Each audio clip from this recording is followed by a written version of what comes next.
Hi friends, എല്ലാവർക്കും സുഖമല്ലേ? അപ്പൊ ഞാനേ വീണ്ടും വന്നിരിക്കുകയാണ് കേട്ടോ. അപ്പൊ എല്ലാവർക്കും സുഖമായിട്ട് എല്ലാവരും സന്തോഷമായിട്ടൊക്കെ ഇരിക്കുന്നുണ്ടല്ലോ അല്ലേ? അപ്പോഴേ ഇന്ന് നമുക്ക് സോയ ചങ്ക്സ് വെച്ചിട്ട് നല്ലൊരു കറി ഉണ്ടാക്കിയാലോ? അപ്പൊ നിങ്ങൾ ചോദിക്കും, സോയ ചങ്ക്സ് മടുക്കാറായില്ലേ? ഇപ്പൊ അടുത്തിടെയായിട്ട് 2-3 ദിവസമായിട്ട് ഇടുന്നുണ്ടല്ലോ എന്ന്. ഇതും കൂടെ ഒന്ന് ട്രൈ ആക്കി നോക്കൂ. അടിപൊളി കറിയാണ്, നല്ല റെസിപ്പിയാണ്. ഞാനൊക്കെ പെട്ടെന്ന് ഉണ്ടാക്കിയ കറിയാണ് കേട്ടോ. അപ്പോഴ് പെട്ടെന്ന് ഉണ്ടാക്കാൻ പറ്റുന്ന ടേസ്റ്റി ആയിട്ടുള്ള ഒരു കറിയാണ്. അപ്പൊ നമുക്ക് ഉണ്ടാക്കാം. അതിന് മുന്നേ ചാനൽ ആരെങ്കിലുമൊക്കെ സബ്സ്ക്രൈബ് ചെയ്തിട്ടുണ്ടെങ്കിൽ പ്ലീസ് സബ്സ്ക്രൈബ് ചെയ്ത് സപ്പോർട്ട് കൂടി ചെയ്തേക്കണം. അപ്പോൾ നമുക്ക് വീഡിയോയിൽ പോയാലോ? അപ്പം ഞാൻ പറഞ്ഞതുപോലെ സോയ ചങ്ക്സ് കറി ഉണ്ടാക്കാൻ വേണ്ടിയിട്ട് ആദ്യം ഈ സോയയൊക്കെ നമുക്കൊന്ന് വേവിച്ചെടുക്കണം. അതിന് വേണ്ടിയിട്ട് ഞാനിവിടെ കുറച്ച് വെള്ളം എടുത്ത് ഒന്ന് അടുപ്പത്തേക്ക് വെച്ചിട്ടുണ്ട്. അതൊന്ന് തിളച്ച് വരുമ്പോഴേക്ക് അതിലേക്ക് ഉപ്പിട്ട് കൊടുക്കണേ. ഉപ്പ് ഇട്ട് കൊടുക്കും. ഇത് വെന്ത് വരാൻ അധിക സമയമൊന്നുമില്ല.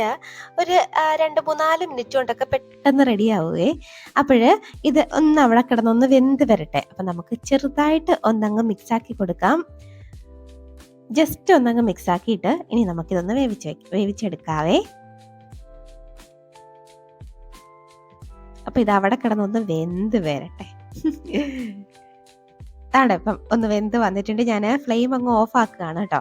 അപ്പോൾ താണ്ടെ കണ്ടോ, കുറച്ചങ്ങ് വീർക്കും ഇത് വെന്ത് വരുമ്പോഴേക്കും. താണ്ടെ കണ്ടോ, ഈ പരുവൊക്കെ ആകുമ്പോഴേക്കും നമുക്ക് ഈ വെള്ളത്തിൽ നിന്ന് ഇതങ്ങോട്ട് മാറ്റി എടുക്കാം.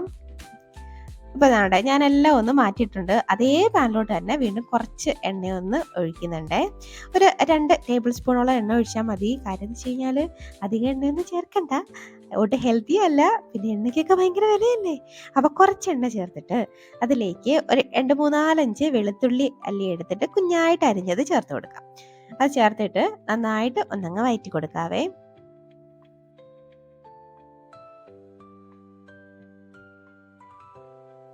ഇപ്പൊ ദാണ്ട ഞാനൊന്ന് വഴറ്റി എടുത്തിട്ടുണ്ടേ.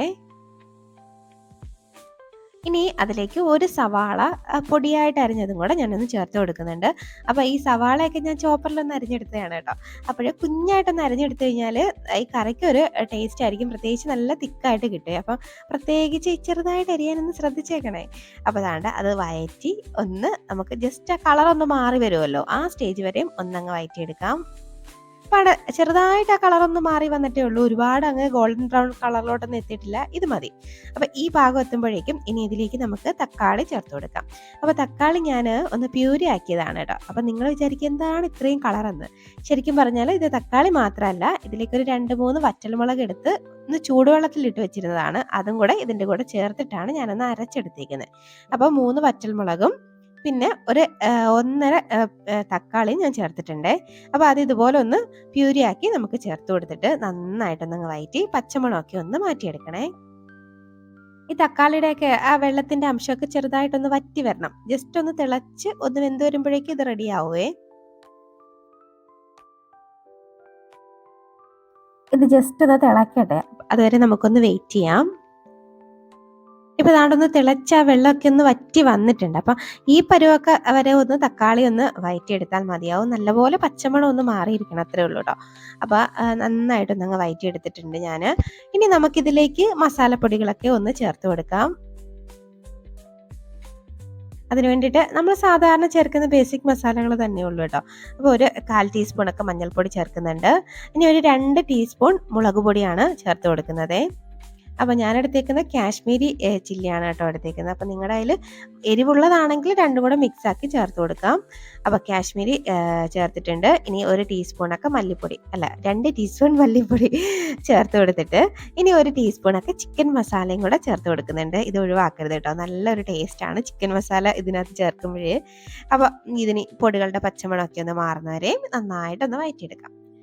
ഫ്ലെയിമൊക്കെ നന്നായിട്ട് കുറച്ച് വെച്ചിട്ട് നന്നായിട്ടൊന്നങ്ങ് വഴറ്റിയെടുക്കാം.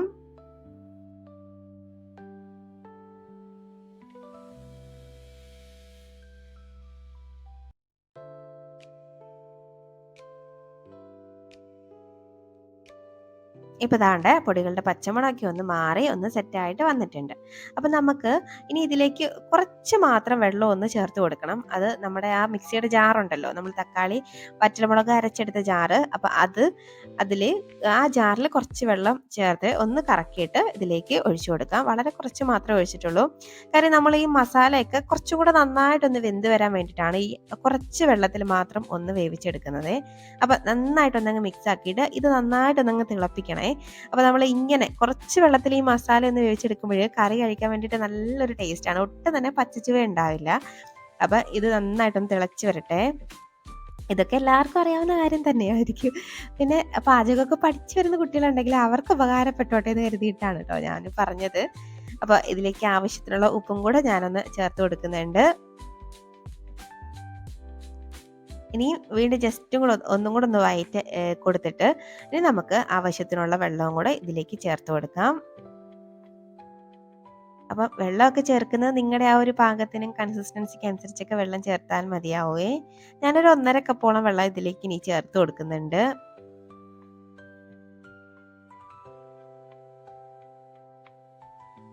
ആ വെള്ളവും കൂടെ ചേർത്തിട്ട് വീണ്ടും നന്നായിട്ട് ഒന്നങ്ങ് മിക്സ് ആക്കി എടുക്കാം. ഇനി ഇത് നിങ്ങൾ ഉണ്ടാക്കുമ്പോൾ ഒന്ന് തിളച്ച് വന്നിട്ട് സോയ ചങ്ക്സ് ഇട്ടെടുത്താൽ മതി കേട്ടോ. ഞാൻ തിളയ്ക്കാനൊന്ന് വെയിറ്റ് ചെയ്യുന്നില്ല, ഒരു അത്യാവശ്യ കാര്യത്തിന് പോകാനുണ്ട്, അതുകൊണ്ട് പെട്ടെന്ന് റെഡിയാക്കിയതാണ് കേട്ടോ. അവിടെ ഞാൻ തിളയ്ക്കാനൊന്നും വെയിറ്റ് ചെയ്തില്ല. അപ്പോൾ നമ്മുടെ സോയ ചങ്ക്സ് ചേർത്ത് കൊടുത്തിട്ടുണ്ട്. പിന്നെ ഈ സോയ ചങ്ക്സ് ചേർക്കുമ്പോൾ അതിനകത്തുള്ള വെള്ളമൊക്കെ നന്നായിട്ടൊന്നങ്ങ് പിഴിഞ്ഞ് കളഞ്ഞിട്ട് വേണം കേട്ടോ ചേർത്ത് കൊടുക്കാൻ. ഞാനത് കാണിച്ചിട്ടില്ല, കാര്യം കഴിഞ്ഞ 2-3 വീഡിയോകളിലായിട്ടെല്ലാം ഞാനത് കാണിച്ചായിരുന്നു. അപ്പോൾ അതെല്ലാവർക്കും അറിയാവുന്നതായിരിക്കുമല്ലോ. അപ്പോൾ ആ വെള്ളം നന്നായിട്ടൊന്ന് പിഴിഞ്ഞ് കളഞ്ഞിട്ട് ചേർത്ത് കൊടുക്കുക. ഇനി കുറച്ച് ക്യാപ്സിക്കവും സവാളയും ഇതുപോലെ അത്യാവശ്യം സ്ക്വയർ ആയിട്ടൊക്കെ ഒന്ന് അരിഞ്ഞ് ചേർത്ത് കൊടുത്തിട്ടുണ്ട്.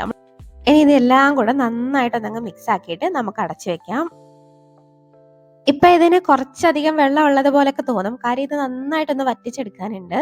ഈ സോയയിൽ നമ്മുടെ ഈ മസാലയൊക്കെ നന്നായിട്ടൊന്നങ്ങ് പിടിച്ചു വരണേ. അപ്പോൾ കുറച്ച് നേരം കിടന്നിങ്ങനെ വറ്റി വരുമ്പോഴേക്കും നന്നായിട്ട് പിടിച്ചു വരും.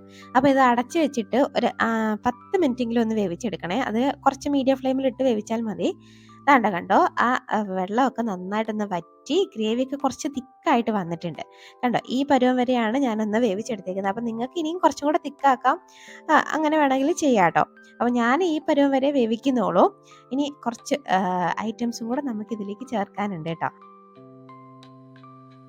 ഞാൻ കുറച്ച് കസൂരി മേത്തി ഇതിലേക്ക് ചേർത്ത് കൊടുക്കുന്നുണ്ട്. ഇത് ചേർക്കുമ്പോഴേക്കും നല്ലൊരു ഫ്ലേവറാണ് കേട്ടോ. പുറത്തുനിന്ന് വരുമ്പോഴേ കറിയുടെ ആ ഒരു മണം അറിയാൻ പറ്റും, നല്ല ടേസ്റ്റാണ്.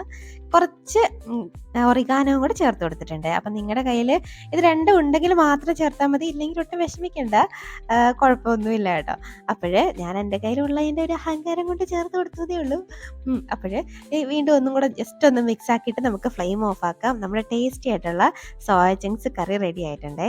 അപ്പോൾ ഇത് ദോശയുടെ കൂടെയോ ചപ്പാത്തിയുടെ കൂടെയോ ചോറിൻ്റെ കൂടെയോ എന്തിൻ്റെ കൂടെ വേണമെങ്കിലും കഴിക്കാം. ഞാൻ വളരെ വെപ്രാളത്തിൽ ഒരിടത്ത് പോകാൻ ഇറങ്ങിയപ്പോൾ ഉണ്ടാക്കിയതാണ്. എനിക്കിത് രാവിലെ ഉച്ചയ്ക്കെല്ലാം ഞാൻ ഇതുകൊണ്ട് അഡ്ജസ്റ്റ് ചെയ്യും കേട്ടോ. അപ്പം നല്ല കറിയാണ്. അപ്പം നിങ്ങൾ ട്രൈ ആക്കി നോക്കിയിട്ട് അഭിപ്രായം പറയാൻ മറക്കരുത്. വീഡിയോ ആവുകയാണെങ്കിൽ ലൈക്ക് ചെയ്യാനും മറക്കരുത് കേട്ടോ. അപ്പോഴേ ഇനിയും റെസിപ്പികളുമായിട്ട് വീണ്ടും കാണാം. അതുവരേക്കും ബൈ. Thanks for watching.